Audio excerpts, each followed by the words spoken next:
ಎಲ್ರಿಗೂ ನಮಸ್ಕಾರ. ನಾನು ನಿಮ್ಮ ವೀಣಾ ಸತೀಶ್. ಇವತ್ತು ಕ್ಯಾಬೇಜ್ ಚಿಕನ್ ಮೋಮೋಸ್ ಯಾವ ಥರ ಮಾಡೋದು ಅಂತ ನೋಡ್ಕೊಂಡು ಬರೋಣ. ತುಂಬ ಸುಲಭವಾಗಿ ದಿಢೀರಾಗಿ ಮಾಡುವಂತಹ ರೆಸಿಪಿ ಇದು. ಮಸಾಲ ಒಂದು ರೆಡಿ ಮಾಡಿದರೆ ಬೇಗ ಇದನ್ನು ನಾವು ಮಾಡ್ಕೊಬೋದು. ಇಲ್ಲಿ ಅರ್ಧ ಕ್ಯಾಬೇಜನ್ನು ನಾನು ಯೂಸ್ ಮಾಡ್ತಾ ಇದ್ದೀನಿ. ನೋಡಿ, ಈ ಥರ ಕ್ಯಾಬೇಜನ್ನು ಎಲೆ ಇದೆಯಲ್ಲ ಅದನ್ನು ಬಿಡಿಸ್ಕೋಬೇಕು. ಈ ಥರ ಸಪ್ರೇಟ್ ಮಾಡ್ಕೋಬೇಕು. ಇದರಲ್ಲಿ ನಾವು ಸ್ಟಫಿಂಗ್ ಎಲ್ಲ ಹಾಕಿ ಮಸಾಲ ಹಾಕಿ ಫ್ರೈ ಮಾಡೋಕ್ಕಿದೆ. ಮೊದಲಿಗೆ ಈ ಥರ ಚೆನ್ನಾಗಿ ಬಿಡಿಸ್ಕೋಬೇಕು. ಕ್ಯಾಬೇಜ್ ಸ್ವಲ್ಪ ದೊಡ್ಡ ಸೈಜ್ ಇದ್ದರೆ ಚೆನ್ನಾಗಿರುತ್ತೆ, ಯಾಕಂದರೆ ನಿಮಗೆ ಫೋಲ್ಡಿಂಗ್ ಮಾಡೋಕ್ಕೆ ಈಸಿ ಆಗುತ್ತೆ. ಇಲ್ಲಿ ನಾನು ಸ್ವಲ್ಪ ಸಣ್ಣ ಸೈಜಿದ್ದು ತಗೊಂಡಿದ್ದೀನಿ. ನೀವು ಸ್ವಲ್ಪ ದೊಡ್ಡ ಸೈಜಿನ ಕ್ಯಾಬೇಜನ್ನು ತಗೊಳ್ಳಿ. ಮೊದಲಿಗೆ ಈ ಥರ ಎಲ್ಲ ಕ್ಯಾಬೇಜ್ ಎಲೆ ಇದೆ ನೋಡಿ, ಬಿಡಿಸ್ಕೊಂಡಿದ್ದೀವಲ್ಲ ಅದನ್ನು ನೀರಿಗೆ ಹಾಕಿ ಇದನ್ನು ಒಂದು 2 ರಿಂದ 3 ನಿಮಿಷ ಬೇಯಿಸ್ಕೋಬೇಕು. ಯಾಕಂದರೆ ಅದು ಸ್ವಲ್ಪ ಸ್ಮೂತ್ ಆಗಬೇಕು. ನಾವು ಫೋಲ್ಡ್ ಮಾಡುವಾಗ ಇಲ್ಲಾಂದರೆ ಕಟ್ಟಾಗುತ್ತೆ, ಅದಕ್ಕೋಸ್ಕರ ಸ್ವಲ್ಪ ಅದನ್ನು ಬೇಯಿಸ್ಕೋಬೇಕು. ಇದು ಬೆಂದ ನಂತರ ಎಲೆಯನ್ನು ನೀರಿನಿಂದ ತೆಗೆದರೆ ಆಯಿತು. ಇಲ್ಲಿ ಚಿಕನನ್ನು ನಾವು ಯೂಸ್ ಮಾಡೋದ್ರಿಂದ ಬೋನ್ಲೆಸ್ ಚಿಕನನ್ನು ತಗೋಬೇಕು. ಇದನ್ನು ಈ ಥರ ಸಣ್ಣ ಪೀಸಸ್ ಮಾಡಿ ಕಟ್ ಮಾಡಬೇಕು. ಇದು ಕಟ್ ಮಾಡಿದ ನಂತರ ಈಗ ಇದನ್ನು ಒಗ್ಗರಣೆಗೆ ರೆಡಿ ಮಾಡಬೇಕಲ್ವ, ಅದಕ್ಕೋಸ್ಕರ ಒಂದು 2 ಸ್ಪೂನಷ್ಟು ಎಣ್ಣೆ ಹಾಕ್ಕೊಂಡು ಸಣ್ಣ ಪೀಸ್ ಬಟರನ್ನು ಹಾಕಬೇಕು. ಟೇಸ್ಟ್ ಚೆನ್ನಾಗಿ ಬರುತ್ತೆ, ಅದಕ್ಕೋಸ್ಕರ. ಬಟರ್ ಸಂಪೂರ್ಣ ಕರಗಿದ ನಂತರ ಒಂದು ದೊಡ್ಡ ಸೈಜಿನ ಈರುಳ್ಳಿಯನ್ನು ಹಾಕ್ಕೊಂಡಿದ್ದೀನಿ. 1 ಈರುಳ್ಳಿಯನ್ನು ಇಲ್ಲಿ ನಾನು ಯೂಸ್ ಮಾಡಿದ್ದೀನಿ. ಇದನ್ನು ಚೆನ್ನಾಗಿ ನಾವು ಫ್ರೈ ಮಾಡಬೇಕು. ಇದೇನು ಕೆಂಪು ಬಣ್ಣ ಬರುವಷ್ಟು ಫ್ರೈ ಮಾಡುವ ಅವಶ್ಯಕತೆ ಇಲ್ಲ. ಸ್ವಲ್ಪ ಈರುಳ್ಳಿ ಎಣ್ಣೆಯಲ್ಲಿ ಫ್ರೈ ಆದರೆ ಸಾಕು. ಅರ್ಧ ಸ್ಪೂನಷ್ಟು ಜಿಂಜರ್ ಗಾರ್ಲಿಕ್ ಪೇಸ್ಟನ್ನು ಹಾಕ್ಕೊಂಡಿದ್ದೀನಿ. ಇದು ಹಾಗೆ ಸ್ವಲ್ಪ ಹಸಿ ವಾಸನೆ ಹೋಗುವಷ್ಟು ನಾವು ಇದನ್ನು ಫ್ರೈ ಮಾಡಬೇಕು. ಇದು ಫ್ರೈ ಮಾಡಿದ ನಂತರ ಏನು ಕಟ್ ಮಾಡಿ ಇಟ್ಕೊಂಡಿದ್ದೀವಲ್ಲ ಚಿಕನ್ ಪೀಸಸ್ಸು, ಇದನ್ನು ಹಾಕ್ಕೋಬೇಕು. ಇದ್ರ ಜೊತೆಗೇ ಒಂದು 1/4 ಸ್ಪೂನಷ್ಟು ನಾವು ಅರಿಶಿಣನ ಸೇರಿಸ್ಕೋಬೇಕು. ಜೊತೆಗೇ ಅರ್ಧ ಸ್ಪೂನಷ್ಟು ಉಪ್ಪು, ಸಾಲ್ಟ್ ಏನಿದೆ ಅದನ್ನು ಹಾಕ್ಕೋಬೇಕು. ಹಾಗೆಯೇ ಸಣ್ಣದಾಗಿ ಕಟ್ ಮಾಡ್ಕೊಂಡಿರುವ ಸ್ವಲ್ಪ ಕ್ಯಾಬೇಜನ್ನು ಇದಕ್ಕೆ ಮಿಕ್ಸ್ ಮಾಡ್ಕೋಬೇಕು. ಇದ್ರ ಜೊತೆಗೆ ಕ್ಯಾರೆಟ್ ಬೇಕಾದರೂ ನೀವು ಹಾಕ್ಕೋಬೋದು, ಚೆನ್ನಾಗಿರುತ್ತೆ. ಚಿಕನ್ ಬೇಯುವಾಗ ಕ್ಯಾಬೇಜು ಜೊತೆಗೆ ಬೆಂದಾಗ ಟೇಸ್ಟ್ ನಿಮಗೆ ಚೆನ್ನಾಗಿ ಕೊಡುತ್ತೆ, ಚೆನ್ನಾಗಿರುತ್ತೆ. ಈಗ ಇದನ್ನು ಸ್ವಲ್ಪ ಹೊತ್ತು ಒಂದು 2 ರಿಂದ 3 ನಿಮಿಷ ಮುಚ್ಚಳ ಮುಚ್ಚಿ ಸ್ವಲ್ಪ ಹೊತ್ತು ಬೇಯಿಸಬೇಕು. ನಂತರ ಇದಕ್ಕೆ ಉಳಿದ ಮಸಾಲೆ ಎಲ್ಲ ನಾವು ಸೇರಿಸ್ಕೋಬೇಕು. ನೋಡಿ, ಇದೀಗ ಚೆನ್ನಾಗಿ ಬೆಂದಿದೆ. ಈಗ ಇದನ್ನು ಸ್ವಲ್ಪ ಪುನಃ ಮಿಕ್ಸ್ ಮಾಡಬೇಕು. ನೋಡಿ, ನೀರಿನ ಅಂಶ ಎಲ್ಲ ಕಮ್ಮಿ ಆಗಿದೆ. ಚಿಕನ್ ಎಲ್ಲ ನೀರು ಬಿಡುತ್ತಲ್ಲ, ಅದೆಲ್ಲ ಕಮ್ಮಿ ಆಗಿದೆ ನೋಡಿ.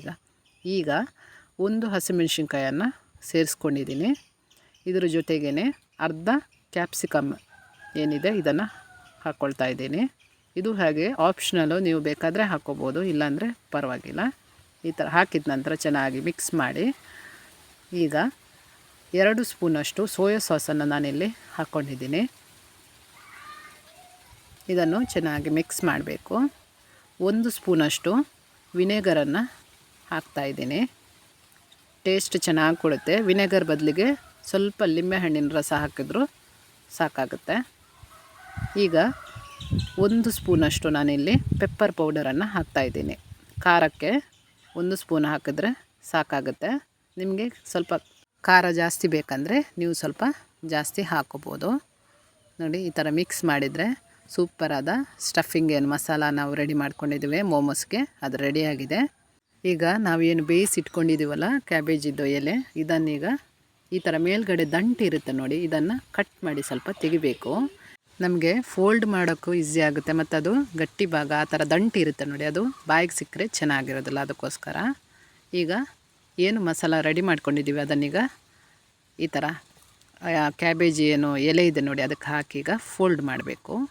ಈ ಥರ ಸ್ವಲ್ಪ ಸ್ವಲ್ಪ ಹಾಕ್ಕೊಳ್ಳಿ, ತುಂಬ ಹಾಕ್ಕೊಂಡ್ರೆ ಫೋಲ್ಡ್ ಮಾಡೋಕ್ಕೆ ಕಷ್ಟ ಆಗುತ್ತೆ. ಮೊದಲಿಗೆ ನೋಡಿ, ಈ ಥರ ಹಿಂಭಾಗದಿಂದ ಈ ಥರ ಮಡಚಿ 2 ಕಡೆನೂ ಫೋಲ್ಡ್ ಮಾಡಿ ನಾವು ಇದನ್ನು ರೆಡಿ ಮಾಡ್ಕೋಬೇಕು.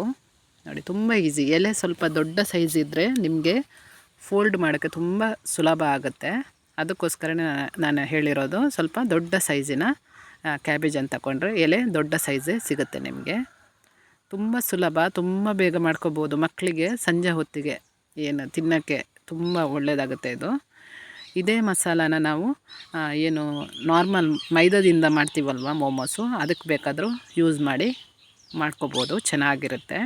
ನೋಡಿ, ಎಲ್ಲ ಮಸಾಲಾನ ಹಾಕಿ ನಾನೀಗ ಸ್ಟಫಿಂಗ್ ಎಲ್ಲ ಹಾಕಿ ಮೋಮೋಸ್ ರೆಡಿ ಮಾಡ್ಕೊಂಡಿದ್ದೀನಿ. ಈಗ ಒಂದು ಫ್ರೈ ಪ್ಯಾನ್ ಇಟ್ಕೊಂಡು, ಈ ಥರ ತವ ಇಟ್ಕೊಂಡು ಇದಕ್ಕೆ ಸ್ವಲ್ಪ ಬಟರ್ ಅಥವಾ ಎಣ್ಣೆ ಯಾವ್ದು ಬೇಕಾದರೂ ಹಾಕ್ಕೋಬೋದು.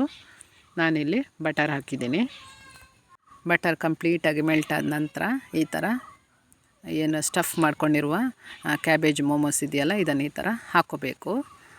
ಮೀಡಿಯಮ್ ಫ್ಲೇಮಲ್ಲಿ ಇದನ್ನು ಸ್ವಲ್ಪ ಫ್ರೈ ಮಾಡಬೇಕು. ಆಲ್ರೆಡಿ ಸ್ವಲ್ಪ ನಾವು ಕ್ಯಾಬೇಜ್ ಎಲೆಯನ್ನು ಬೇಯಿಸಿರೋದ್ರಿಂದ ಜಾಸ್ತಿ ಹೊತ್ತೇನು ಇದಕ್ಕೆ ಬೇಕಾಗೋದಿಲ್ಲ.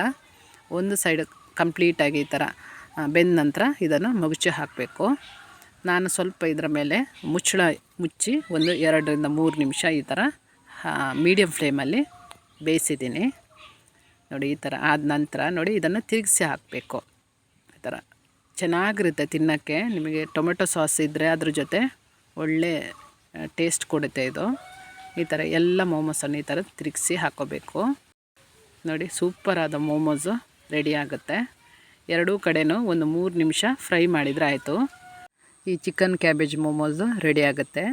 ನೀವು ಈ ಕ್ಯಾಬೇಜ್ ಚಿಕನ್ ಮೋಮೋಸನ್ನು ಒಮ್ಮೆ ಟ್ರೈ ಮಾಡಿ ನೋಡಿ, ಹೇಗೆ ಬಂದಿದೆ ಅಂತ ನನಗೆ ಕಮೆಂಟ್ ಸೆಕ್ಷನಲ್ಲಿ ತಿಳಿಸಿ. ನನ್ನ ವೀಡಿಯೋಸ್ ಇಷ್ಟ ಆದರೆ ಸಬ್ಸ್ಕ್ರೈಬ್ ಮಾಡಿ, ಲೈಕ್ ಮಾಡಿ, ಶೇರ್ ಮಾಡಿ. ಸಿಗೋಣ ಇನ್ನೊಂದು ವೀಡಿಯೋದಲ್ಲಿ.